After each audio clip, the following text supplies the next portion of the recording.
com humildade, fazer uma síntese dos pontos de preocupação do Acnur, para, num diálogo com vocês, tentar pensar quais seriam algumas das estratégias comuns que nós podemos adotar nessa ação conjunta em prol da defesa dos direitos dos migrantes, dos refugiados.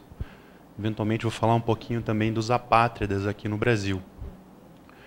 Queria dizer que é uma alegria para mim estar aqui na Caritas Brasileira com vocês, Roberto, com a irmã. Enfim, é um prazer. Eu queria saudar nominalmente o Padre Marcelo, o Dr. Cândido, que são também parceiros implementadores nos projetos de atenção aos refugiados aqui no país. E dizer que esse é um esforço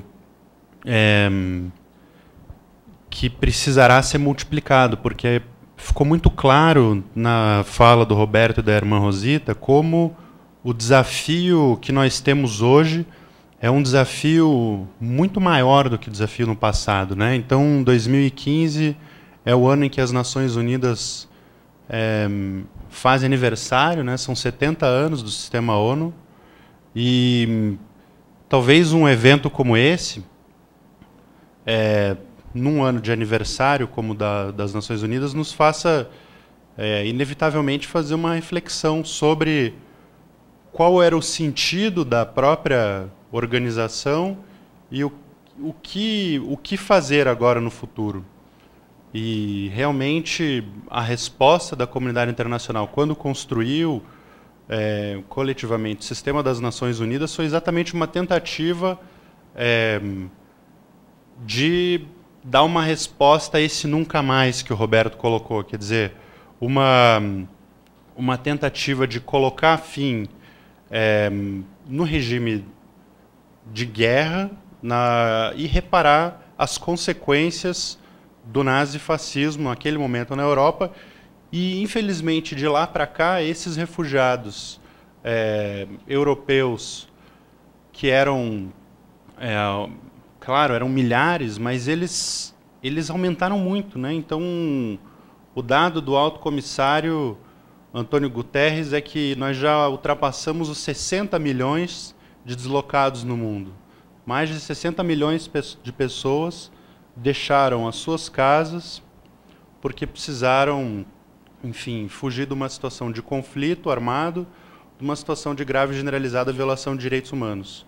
Então, o Sistema ONU, que foi criado para apoiar os países numa política de paz duradoura e respeito aos direitos humanos, hoje se vem com uma missão um pouco mais complicada, porque, de um lado, alguns dos velhos conflitos não cessaram e novos conflitos emergem, tornando a tarefa humanitária muito mais difícil.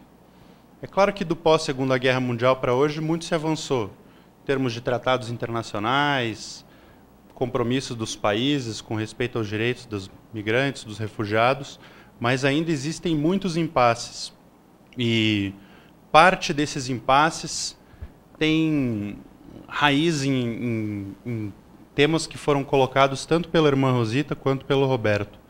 Eu vou me apropriar um pouco da referência feita sobre a ideia de hospitalidade, porque eu acredito que essa é um pouco a ideia que fundamenta ainda hoje, digamos assim, o regime de proteção estatal tanto aos migrantes quanto aos refugiados. A ideia de hospitalidade, que a gente muitas vezes trabalha na nossa rede, na Rede Mir, enfim, nos encontros, sempre levando em conta as palavras do Papa Francisco, mas também os próprios ensinamentos, né, do Scalabrini, todo esse carisma de atenção aos migrantes e refugiados. No campo da filosofia, isso foi muito marcado pela perspectiva kantiana, né, do filósofo alemão Immanuel Kant, no século XVIII, que fez uma reflexão muito interessante num escrito curto chamado A Paz Perpétua, que era dirigido exatamente a essa reflexão sobre como construir uma paz duradoura entre as nações. E eu acredito que esse opúsculo ele ainda é hoje algo que fundamenta tanto a perspectiva das Nações Unidas de um lado, quanto a de uma certa política da hospitalidade de outro.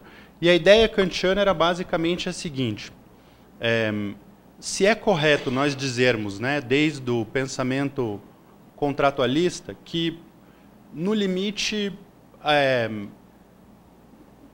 as pessoas vivem sempre num determinado território e se organizam em uma comunidade, e essa comunidade sociopolítica, a partir da figura do Estado, é que ela pode se organizar. E, de certo modo, o Estado é o garante dos direitos e deveres dessa comunidade. Então, até então, era muito claro como se davam as relações internacionais, como relações entre os Estados soberanos entre si, de um lado, e, de outro lado, o direito constitucional organizava, enfim, o direito dos cidadãos dentro do seu Estado. E o que o Kant coloca é que, no desafio para se pensar a paz perpétua, se inaugurava um novo tipo de direito, que ele chamou do direito cosmopolita. E o direito cosmopolita é o direito que organiza a relação de um indivíduo com o Estado estrangeiro. É exatamente a situação dos migrantes e dos refugiados. São pessoas que tiveram, de certo modo, o seu vínculo jurídico-político de cidadania quebrado, que tiveram que deixar o seu país de origem, mas buscar uma outra vida num outro Estado. Portanto, tem uma relação com o Estado estrangeiro. E, na perspectiva kantiana, a orientação era que essa espécie de direito de visita fosse garantido como uma condição da paz perpétua. A ideia de hospitalidade universal como um direito, não como uma filantropia, mas como um direito. O direito da pessoa poder ser acolhida e, se de um lado ela não fosse tratada como cidadã, que ela, por outro lado, pudesse ser tratada não como inimigo. Então, esse tratamento que não é o da cidadania, mas, de outro lado, que não é o da hostilidade, é um pouco a filosofia kantiana da hospitalidade, que ainda é, no limite, o que informa hoje a posição de um Estado soberano que diz que pessoa é possível se acolher. Então, acho que ainda hoje a gente trabalha dentro do campo do direito internacional dos direitos humanos, mesmo o direito dos refugiados, com uma certa marca do pensamento kantiano da hospitalidade. Agora, se todas essas críticas que foram bem apontadas pelo Roberto, todos os desafios de trabalhar na prática com essa população, como bem explanou a irmã Rosita, são verdadeiros, isso significa que, de certo modo, existe um mal-estar da hospitalidade hoje em dia. E nós que trabalhamos nessa área sentimos muito bem isso. Como é difícil afirmar os direitos dos não-cidadãos aqui no nosso país. Então, talvez esse mal-estar ele se deva à própria raiz mesmo da palavra hospitalidade, que guarda essa ambivalência, né? Que no seu radical significa tanto hospitalidade no sentido de hóspedes, mas também no sentido de hostes, de hostilidade. Como hospitalidade e hostilidade guardam uma certa marca comum e que, no limite, entra sempre em perigo, né? Quando um estrangeiro se encontra com a Polícia Federal, muitas vezes ele guarda essa angústia, essa sensação de ameaça, de poder sempre ter a sua resposta de hospitalidade ser vista e convertida numa resposta de hostilidade. E um pouco mais grave do que isso, num cenário em que há o risco do tratamento do bode expiatório ou do estado de exceção permanente, uma certa perda do próprio estranhamento com essa perversão, com essa transformação da hospitalidade em hostilidade, à medida em que o tratamento hostil deixa de ser algo antijurídico, ou seja, deixa de ser percebido como algo ilegal, ao ponto em que nós, que trabalhamos pelo direito dos refugiados, dos migrantes, dos apátridas, temos que, a todo momento, justificar e fundamentar as nossas ações como se nunca houvesse, desde logo, um direito universal à hospitalidade. Então, acho que esse esquecimento da hospitalidade é algo que precisa ser retomado e que me parece muito importante nas palavras do Papa Francisco, e, enfim, que faz parte da nossa missão comum. Então, eu acho que essa é uma questão importante, porque é importante que se pense que a migração e a busca pela reconstrução da vida num outro estado, por mais que ela faça com que a pessoa esteja numa posição de ser um não cidadão naquele outro país estrangeiro, que isso não significa que ela não tenha acesso a direitos. Portanto, é uma compreensão renovada da questão da cidadania como direito a ter direitos. Que a perda da cidadania não seja uma perda do direito a ter direitos. Esse é o desafio da hospitalidade hoje. Então, um pouco o que eu me pergunto é, quando nós vemos hoje os requisitos para um migrante, para um refugiado se regularizar no país, existem tantos requisitos e tantas condições que muitas vezes o que se pede ao estrangeiro é quase que como se ele deixasse a sua própria posição de estrangeiro. Quer dizer, se ao estrangeiro nós demandamos que ele articule o seu vocabulário na nossa língua, em português, que ele saiba apresentar a sua demanda. A minha demanda é uma demanda de migrante regular, migrante humanitário, refugiado ou apátrida, quer dizer, esse domínio do próprio vocabulário jurídico e da figura a qual ele se alinha perante o direito, se nós demandamos essa resposta sobre a sua própria condição, desde logo em que medida essa pessoa ainda é estrangeira para nós, em que medida nós não estamos sempre tentando fazer uma redução desse outro a um mesmo, aniquilando a própria diferença do estrangeiro, né? O estrangeiro sempre como esse estranho que se quer domesticar. Então, essa é um pouco uma falta de perspectiva de alteridade, de como pensar a alteridade de uma outra maneira. E eu acredito que trabalhar uma política de hospitalidade passa por repensar a figura do estrangeiro como estranho e também, de certo modo, buscar redefinir um pouco esse estranhamento que a gente tem como marca da própria subjetividade, porque esse estranhamento em relação ao estrangeiro, na verdade, é um estranhamento que reflete um estranhamento que nós temos conosco mesmo, né? Quer dizer, nós todos somos marcados, de certa modo, por uma dimensão que nos ultrapassa, que nos transcende, que, ao mesmo tempo, nos constitui. Então, essa aversão ao estranho teria que ser um pouco repensada para que a gente possa pensar numa nova figura da alteridade, de modo a construir uma nova figura da própria hospitalidade. Essa digamos assim, nova perspectiva de fundamentação, ela coloca um pouco algumas tarefas, porque isso significa que, de um lado, nós podemos pensar no próprio Estado brasileiro como um Estado que está comprometido com esse tema, desde logo porque na sua própria Constituição da República de 88 garante e propõe como um princípio não só a construção de uma comunidade latino-americana de nações, mas também a própria concessão do asilo como um princípio geral da República. Então, eu acredito que isso significa que, na verdade, a própria ideia de direito humano ao asilo é um direito fundamental à luz da nossa Constituição. E, de outro lado, no artigo 5º, se diz que os estrangeiros residentes e os nacionais têm os mesmos direitos e deveres. Então, ainda que a gente tenha que advogar por uma nova lei de migrações, por uma lei de apátridas, pelo respeito à lei de refugiados, eu acho que já existem dispositivos constitucionais que garantem que esse tema, que às vezes parece muito filosófico ou teológico, é um tema, desde logo, que é garantido pelo próprio direito pátrio, né?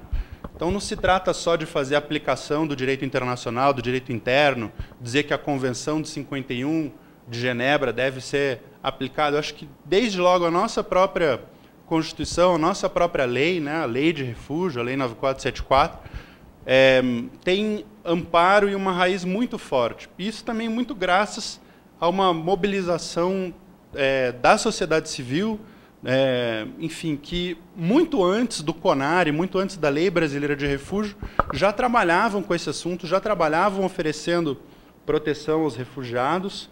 Eu aprendi, por exemplo, com o Dr. Cândido, que lá no Flamengo, na rua Marquês de Abrantes, se alugavam muitos apartamentos em que se salvou muitos refugiados latino-americanos na época das ditaduras militares aqui, enfim, da América Latina. Então, essa lição mostra como, de um lado, existe amparo jurídico, de outro lado, um acúmulo político da cultura da nossa própria sociedade brasileira e, particularmente, graças ao afinco da nossa sociedade civil, inclusive com participação expressiva da Igreja, para a proteção dessa população particularmente vulnerável. De modo que, nesse ano em que a gente começa a repensar a importância dessa nova perspectiva de hospitalidade para um mundo que continua avesso e hostil aos refugiados, me parece que o Brasil pode ter algo a mostrar, algo de diferente. Existe sempre uma certa possibilidade de abertura, né, de reconfiguração, de realmente fazer valer a nossa maneira de encarar a hospitalidade como algo que possa servir como uma lição, enfim, de resposta aos desafios que batem à nossa porta. Um dos pontos que estão em debate e que me parecem fundamentais, foram assinalados pela irmã Rosita, em relação a esse ponto, desde a acolhida do migrante, do refugiado, do apátrida, a sua orientação, a explicação sobre os seus direitos e deveres, a garantia de uma resposta em nível estatal pelo Poder Executivo e, na omissão desse, depois, um acesso à própria justiça, ao Poder Judiciário, para fazer valer esses direitos. E, de outro lado, uma vez vencida essa etapa, a construção e a reconstrução da vida dessas pessoas aqui no país, a perspectiva da integração, em que vários detalhes são fundamentais. O acesso aos documentos, ao aprendizado da língua, o ensino profissionalizante, o acesso ao mercado de trabalho, o acesso à saúde e à educação. Essas tarefas são tarefas que não vão ser alcançadas se não houver essa compreensão, de fato, de um enfoque tripartite, em que o Estado toca a política com um apoio muito forte da sociedade civil e, enfim, dos organismos internacionais, né, no caso o Acnur. Eu acredito muito nesse enfoque tripartite como modelo brasileiro de construção de uma política de hospitalidade, porque, na verdade, é um pouco o resultado da nossa história, do nosso processo. Eu acho que a gente não pode esquecer a gênese do próprio mecanismo brasileiro de resposta de proteção aos refugiados. Acho que, mais do que nunca, esse é o enfoque fundamental. Esse tema da proteção aos migrantes, aos refugiados, vem ganhando perfil. O Papa Francisco é um dos grandes responsáveis no mundo por trazer essa reflexão moral para a comunidade internacional. Esse chamamento tem tido eco. Nós estamos notando que a própria presidência da República começou a falar no assunto, né? Há pouco tempo saiu um artigo da presidenta Dilma no jornal falando do acolhimento aos refugiados. Acho que o próprio Comitê Nacional para Refugiados tomou algumas medidas interessantes recentemente, como a renovação dos vistos humanitários para os sírios e como o aumento do prazo de documento do solicitante de refúgio. Aliás, um resultado conquistado graças aos diagnósticos participativos feitos pelos parceiros implementadores, né? O MDH tem feito esse exercício aqui em Brasília, a Caritas São Paulo em São Paulo, a Caritas Rio no Rio, e as sugestões dos próprios refugiados nesses exercícios depois são compartilhados com o CONARE, que aceita ou não as medidas. Essas foram dois exemplos de medidas que foram aceitas, e nos parece muito interessante essa modalidade. Esse é um exemplo de como o enfoque tripartite continua necessário e pode hoje ajudar a formatar algumas das soluções para esses desafios que foram identificados. Aliás, parte deles muito bem colocados aqui, descritos pela irmã Rosita, como um resultado do Encontro Nacional das Redes de Proteção a Migrantes e Refugiados da semana passada. Então, em relação ao processo de acolhida, eu acredito que é muito importante uma atuação em conjunto para garantir o acesso ao pedido de refúgio, porque muitas vezes o bloqueio ao acesso ao pedido é o grande problema, algo que o Roberto assinalou com essa política de vizinhança, de externalização da fronteira, como cada vez mais esse acesso ao próprio pedido de proteção fica burocratizado. Como é cada vez mais difícil, por exemplo, você, num espaço primário de fronteira, ter acesso a um defensor público, a um pedido de refúgio imediatamente, né? Esse é um ponto fundamental. Isso é muito mais complicado se a pessoa, além de tudo, ainda está em situação irregular, né, indocumentado. Mas isso é um direito, é uma obrigação. O que a irmã Rosita leu, dizendo que existe o princípio da não devolução de um lado e da não penalização por ingresso irregular de outro, garante que o estrangeiro, mesmo que esteja sem documento ou com documento falso, possa pedir refúgio. E só seja devolvido para o país de origem depois do pedido ser analisado para o CONARE. Então esse ainda é um desafio muito grande, principalmente em áreas dos portos e aeroportos. De outro lado, esse processo de acolhida começa com acesso ao pedido, mas muitas vezes vai para além disso e está ligado ao acesso ao abrigo. E a política de abrigamento do país ainda não é pensada para acolher estrangeiros. Nós não temos essa tecnologia social de acolhimento de estrangeiros na política pública de abrigamento. Então, esse é um desafio a ser pensado. Em outro ponto, me parece fundamental ainda discutir o papel da própria Polícia Federal, que mesmo com a nova lei de migrações vai ter um papel fundamental em todo o processo de proteção, não só aos refugiados, mas os migrantes também. A nossa política migratória é dependente da Polícia Federal. Portanto, nós precisamos trabalhar muito próximos da Polícia Federal para garantir que haja, de fato, um enfoque de direitos e uma possibilidade de orientação dessas pessoas, porque ainda é gigantesca a dificuldade que eles têm quando vão a uma delegacia da Polícia Federal. Porque os atendentes não são concursados, não falam os idiomas, recebem as informações erradas. Então, há um grande desafio pela frente para que a gente possa garantir que a nossa política de hospitalidade não seja convertida em uma política de hospitalidade. Em relação aos direitos e deveres, os direitos e deveres deveriam ser os mesmos, mas a irmã Rosita colocou aqui o exemplo do BPC, mostra como claramente muitas vezes não são. Então, o benefício de prestação continuada, que é o benefício previdenciário não contributivo para as pessoas mais vulneráveis, idosas ou com deficiência, não é extensivo mesmo aos refugiados que são estrangeiros protegidos pelo Estado brasileiro. Então, esse desrespeito aos direitos fundamentais é um tema muito importante que continua na nossa pauta comum. E, paralelo a isso, a construção de um plano nacional, né, um plano nacional de integração, que é, na verdade, a formatação e a formalização de uma política migratória brasileira, que valha tanto para os migrantes em geral, quanto para os migrantes forçados, os refugiados, e também aqueles estrangeiros que são apátridas, que não têm uma nacionalidade, mas que estão aqui no Brasil e que podem ser protegidos pelo Estado brasileiro. Eu acho que isso é fundamental num contexto de mudança legislativa, em que a gente está pensando uma nova lei de migrações, mas em que também se está reformando o Código Penal, em que se está discutindo a possibilidade de uma nova lei para proteger os próprios apátridas aqui no Brasil. Além desse papel do Executivo e do Legislativo, me parece fundamental o engajamento e uma aproximação também com o Poder Judiciário. Muitas vezes, na ponta, quem vai nos ajudar a resolver um problema é o defensor ou a defensora pública, o juiz encarregado da vara da infância, o promotor da infância, particularmente nesses casos extremamente vulneráveis, como dos menores, né, das crianças, dos adolescentes desacompanhados. Então, acho que nós trabalhamos geralmente pouco com o Poder Judiciário, mas me parece importante, no caso concreto, ter uma aproximação desses órgãos. E uma estratégia de integração local, que pode ser utilizada e que pode ser pensada utilizando-se desses canais, como, por exemplo, dos comitês estaduais para migrantes e refugiados. Rio e São Paulo têm comitês para refugiados, Paraná e Rio Grande do Sul têm comitês para migrantes e refugiados. Aqui no Distrito Federal, a irmã Rosita tem construído um espaço junto ao GDF, ao Governo do Distrito Federal.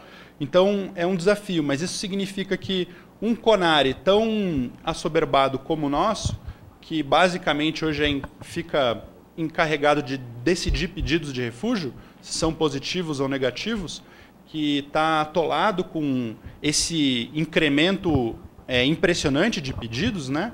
Já foram mais de 7 mil esse ano, né?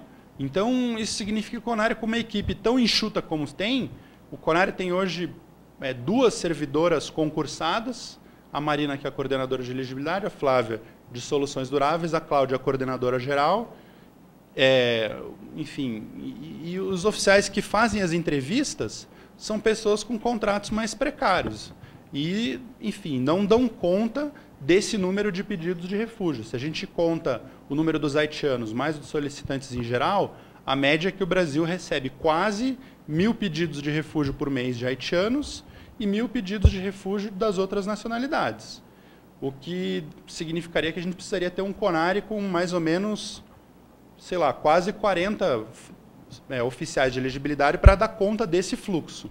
Quando, na verdade, o CONARE tem hoje 5 oficiais em Brasília e mais alguns outros nas seções descentralizadas em São Paulo, Rio e Porto Alegre. Então, é um grande desafio que a gente tem pela frente. Portanto, para a integração local e para o acesso aos documentos, aula de português, ensino profissionalizante, acesso ao mercado de trabalho, acesso à saúde, acesso à educação, todos garantidos pela Constituição Federal, pela Lei 9474, é preciso sim uma aliança com as autoridades locais. Porque muitas vezes a política garante o acesso ao direito, mas na ponta ele é restrito por uma autoridade que desconhece o mecanismo do refúgio, a proteção aos refugiados. E há uma confusão semântica entre refugiado, fugitivo, etc. Há todo um processo de, enfim, exigência do estrangeiro que ele narre a sua história constantemente para que ele legitime o seu pedido de acesso a direitos que, na verdade, está garantido por lei, que não deveria ser obstruído por uma autoridade local. Então, essa barreira que nós vemos no dia a dia, que todos nós notamos, é exatamente aquilo que mostra que, muitas vezes, não em nível legal, jurídico, mas muitas vezes no âmbito das práticas administrativas, é que se dá essa conversão da hospitalidade em hostilidade. E aí é que há um campo de atuação conjunta extremamente necessário e urgente para que a gente consiga fazer com que os migrantes, os refugiados, consigam reconstruir a sua vida em paz aqui no Brasil. Acho que esse é algo, enfim, esse fato é algo que marca a gênese do nosso próprio país, né, que nasceu fruto desse encontro entre povos e que, portanto, não pode se esquecer como isso, de certa forma, marca a nossa própria possibilidade de futuro. Então, eu queria, enfim, passar essa mensagem e ficar à disposição para discutir em conjunto com vocês algumas soluções ou estratégias comuns dentro desse quadro geral conceitual traçado pelo Roberto e das propostas encaminhadas pela irmã Rosita. Do lado do Acnur, nós somos um organismo internacional com poucos recursos, o mundo está cada vez mais complicado e a verba do Acnur é dirigida da sede para os locais em que mais se precisa, portanto, Oriente Médio e África. Aqui nosso escritório no Brasil está recebendo cada vez mais cortes, então, infelizmente, a gente tem cada vez menos dinheiro para repartir entre instituições que apoiem, mas dentro do nosso limite de conhecimento técnico e de orçamento, nós temos todo o interesse em continuar trabalhando em rede, não só com os nossos parceiros implementadores desde sempre, mas também com a Caritas em geral e com as outras entidades vinculadas à Caritas e que no terreno podem ter acesso ou podem ter que lidar com algum desses temas e que às vezes precisam não só de recursos, mas de uma orientação, de um material, de uma ajuda para escrever um documento, para fazer uma proposta, para fazer uma intervenção. E nós estamos dispostos enfim, a ser esse parceiro, caso vocês precisem de um auxílio do Acnur. Então, acho que é isso e vou terminar com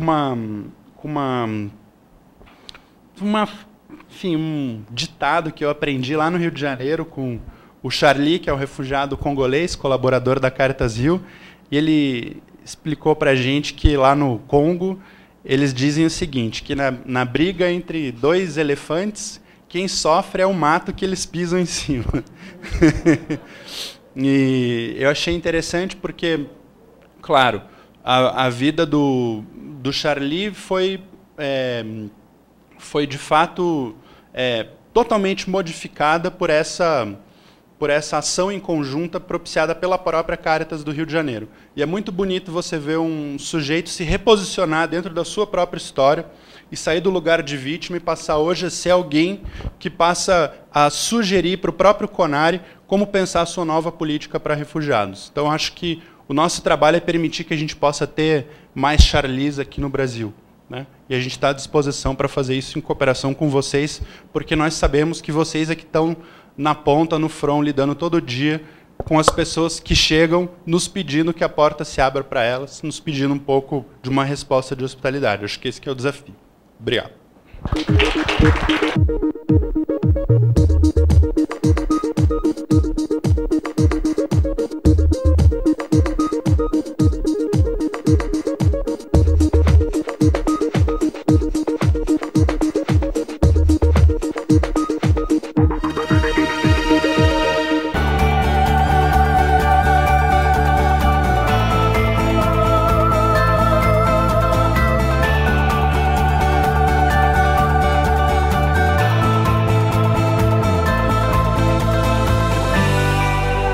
Caritas Brasileira, uma família humana cuidando da criação.